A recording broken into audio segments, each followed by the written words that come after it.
this topic of chemical kinetics, that is the concept of activation energy.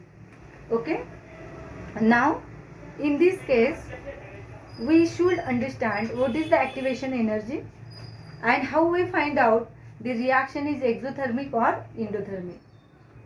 Activation energy is the energy which required to reactant to convert into the product, or the reactant acquire the sufficient energy to overcome the energy barrier. When reactant absorbs some amount of the energy, the reactant react with each other and they convert into the product. And how much energy is absorbed by the reactant or gained by the reactant, such a amount of the energy is known as the activation energy, and the activation energy is denoted by EA. According to Arrhenius theory, the rate of reaction is proportional to the concentration of activated molecule. The reactant cannot directly pass into the product without acquiring the sufficient amount of the energy, and that energy is known as the activation energy. Okay. Now this is the reactant. Reactant acquire energy.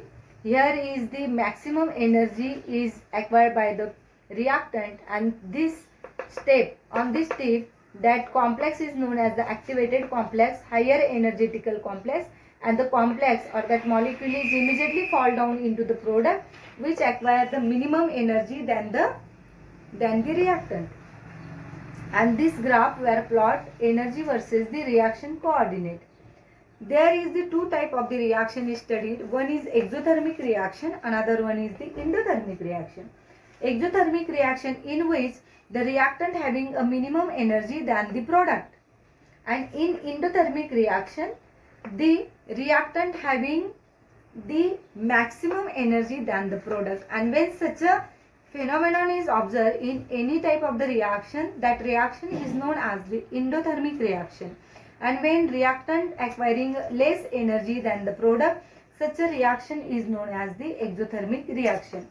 The Arrhenius is deduced one of the equation regarding to this, that one log K2 by K1 is equal to EA upon 2.303 R into T2 minus T1 upon T1 into T2.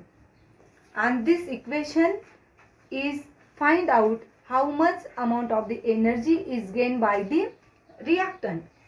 K1, K2 is the rate constant regarding to the first reaction, second reaction. T1 and T2 is the temperature regarding to two type of the reaction or two set of the reactant. R is the gas constant, and by using these terms we are find out the activation energy. Activation energy having the unit calorie per mole or kilocalorie per mole. Okay, and this is the concept of activation energy. I will be send the written notes on your WhatsApp group as well as Google Classroom, and the derivation regarding to this equation I will be sent the link of this derived equation on your